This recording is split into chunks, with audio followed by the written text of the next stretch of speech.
Pengertian, apa yang terlintas di pikiran kamu kalau dengar kata transformasi? Wah, pastinya bervariasi banget deh. Ada yang langsung kepikiran film transformator atau mungkin lagi mikirin mentransformasikan ulat menjadi kupu-kupu. Secara nggak sadar, kedua hal tadi berhubungan loh sama materi yang kita bahas kali ini. Contohnya, ulat yang berubah menjadi kepompong lalu berubah lagi menjadi kupu-kupu. Terus, kalau trans sama juga sih, jadi sebuah mobil yang berubah menjadi robot berukuran besar. Nah, dari kedua hal itu kita bisa tahu deh artinya dari transformasi, yaitu perubahan bisa mengubah posisi atau ukuran ya.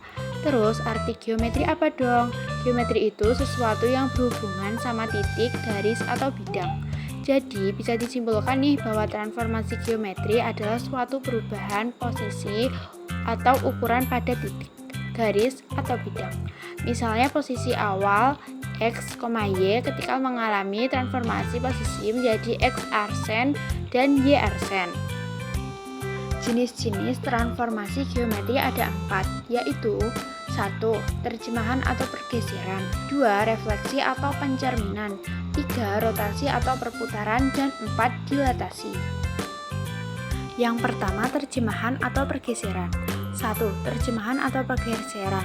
Penerjemahan adalah perpindahan atau pergeseran suatu objek. Jika dinyatakan dalam koordinat kartesius, terjemahannya merupakan perpindahan titik-titik koordinat dari satu objek ke arah dan jarak tertentu. Nah, terjemahannya ini hanya arah dan jaraknya saja yang berubah ya, sedangkan ukuran objeknya masih sama. Terjemahan biasanya disimbolkan dengan T. Biasanya suatu pertanyaan akan menanyakan titik bayangan dari hasil terjemahannya. Nah, ini ada rumus umumnya. Lanjut, contoh terjemahan. Segitiga ABC mengalami translasi atau pergeseran hingga berada pada posisi A arsen, B arsen, dan C arsen. Kita akan mencari tahu berapa jumlah pergeseran segitiga ABC tersebut. Pembahasan. Untuk menentukan jumlah terjemahan segitiga ABC, kita dapat menghitung jarak satuan antara segitiga ABC dengan A arsen, B arsen, C arsen ke arah sumbu min X dan sumbu min Y. Misalnya kita ambil satu titik untuk kita amati, yaitu titik A, koordinat A sama dengan min 3 dan 1. Sedangkan koordinat A arsen sama dengan 1 dan min 2. Berdasarkan rumus terjemahan, kita dapat mencari jumlah pergeserannya dengan cara persamaan kuadrat dari X dan Y adalah sebagai berikut. Min 3,1 A per B yaitu 1, min 2. Min 3,1 A per B yaitu min 3 di plus sama dengan 1,1 plus B sama dengan min 2. Min 3 plus sebuah sama dengan 1. Sebuah sama dengan 1 plus 3. Sebuah sama dengan 4. 1 plus B sama dengan min 2. B sama dengan min 2 dikurangi 1. B sama dengan min 3. Sehingga didapatkan faktor translasinya adalah A per B sama dengan 4 per min 3.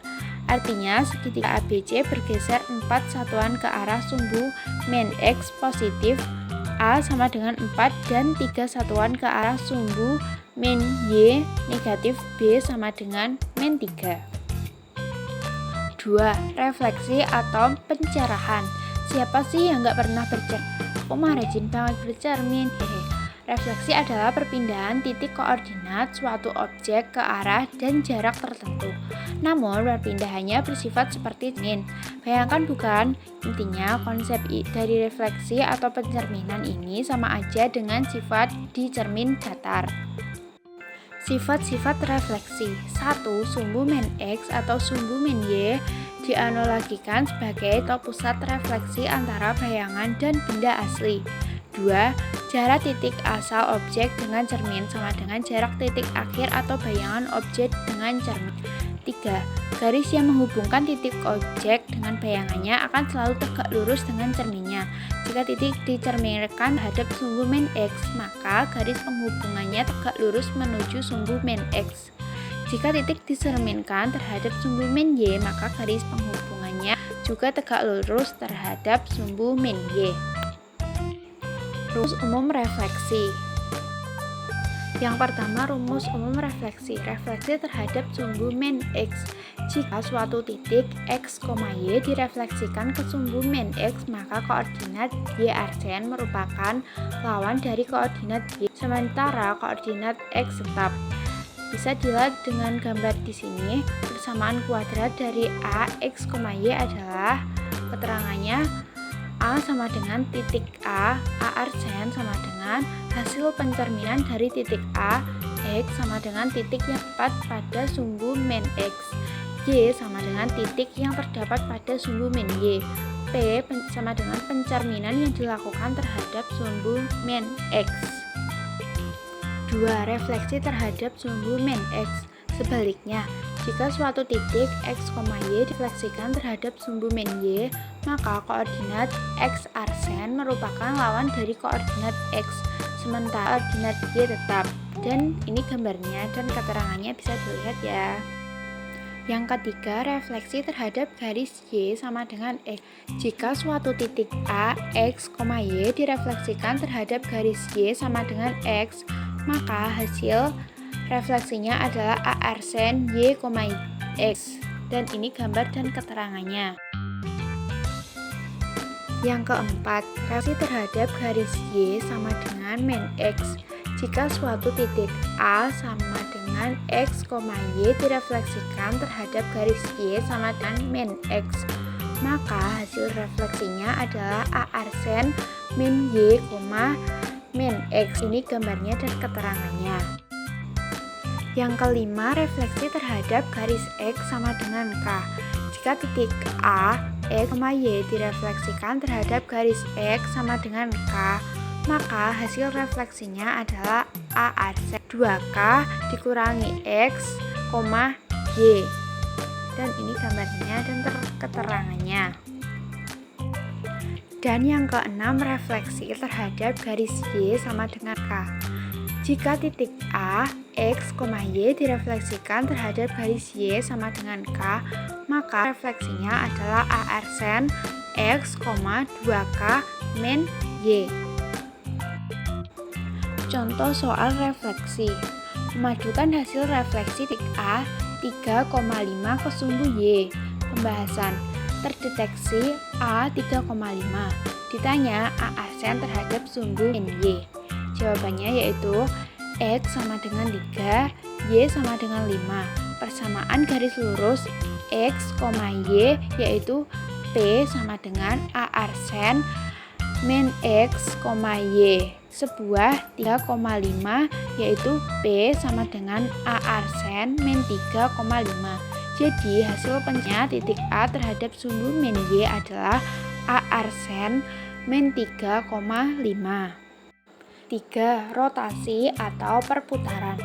Rotasi adalah perubahan posisi suatu titik atau bidang dengan cara diputar dengan sudut tertentu.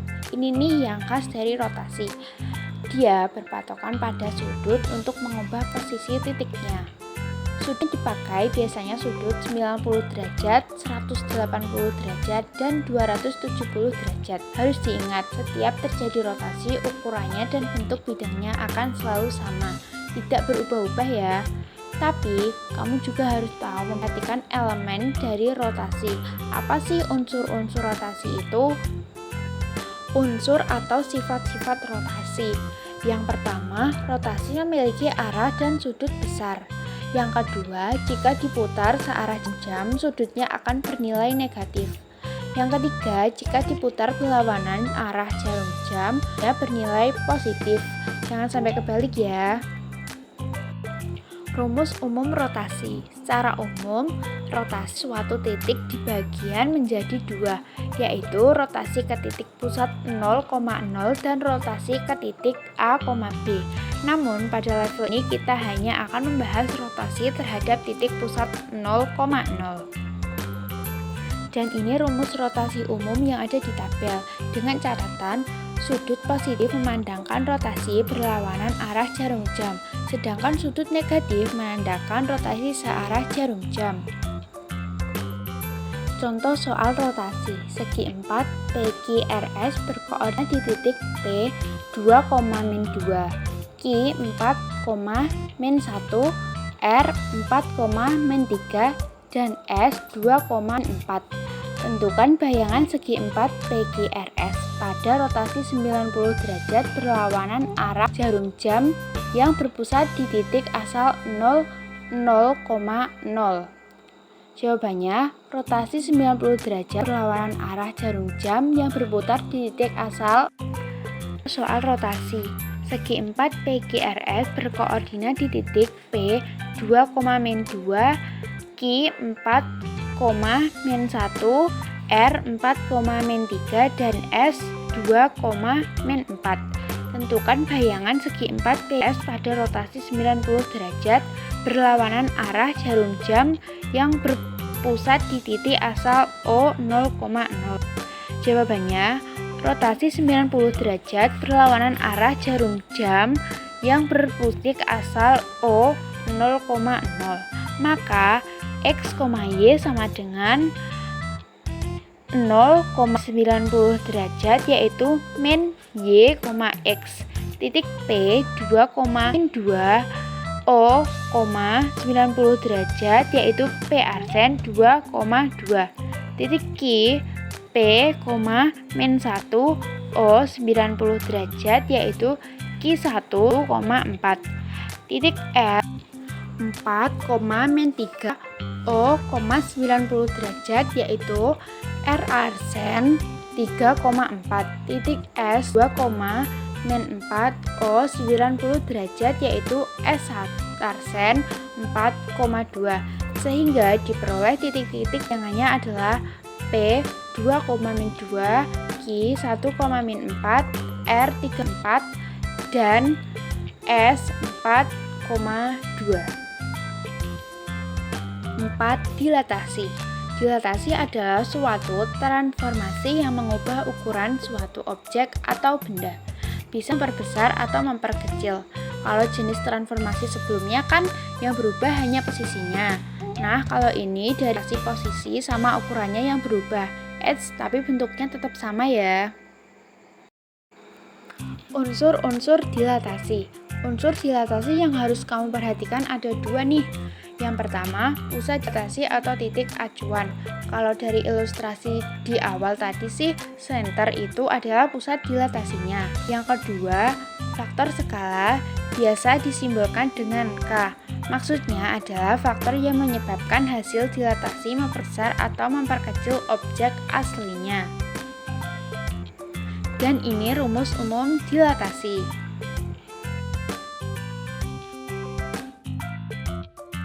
Contoh soal dilatasi. Titik A 1,3 akan didilatasikan sekali dengan pusat yang berada di min 3,1. Tentukanlah bayangan titik A setelah didilatasikan. Jawabannya, diketahui K sama dengan 3, X sama dengan 1, Y sama dengan A sama dengan min 3, sedangkan B sama dengan 1. Ditanya A arsen. Jawab, A, X, Y sama dengan A arsen dalam kurung K dalam kurung X A dalam kurung plus A K dalam kurung Y min B plus B. A 1,3 sama dengan A arsen dalam kurung 3 1 min dalam kurung min 3 plus dalam kurung min 3 kali 3 dalam kurung 3 min 1 plus 1. A 1,3 sama dengan A 3 dalam kurung 1 plus 3 min 3,3 dikali 2 plus 1. A 1,3 sama A arsen 3 dalam kurung 4 dikurangi 3,6 plus 1. A 1,3 sama dengan A arsen 12 min 3,6 plus A 1,3 sama dengan A arsen 9,7. Maka letak titik A arsen dari koordinat 1,3 dengan dilatasi sebesar 3 kali di titik pusat min 3,1 adalah 9,7. Contoh soal dilatasi yang kedua. Titik B 2, min1 didilatasikan terhadap pusat 4,2. Jika faktor pengalinya 2, tentukan koordinat titik B. Jawabannya, secara matematis titik B ditanyakan sebagai berikut. B dalam kurung 2, min1 didilatasikan 4,2,2. Arsen dalam kurung X arsen, Y. Titik koordinat B arsen dalam kurung X arsen, Y arsen bisa ditentukan dengan rumus berikut. Seperti yang ada di gambar ring sebelah kanan. Jadi jawabannya 0 dan min 4.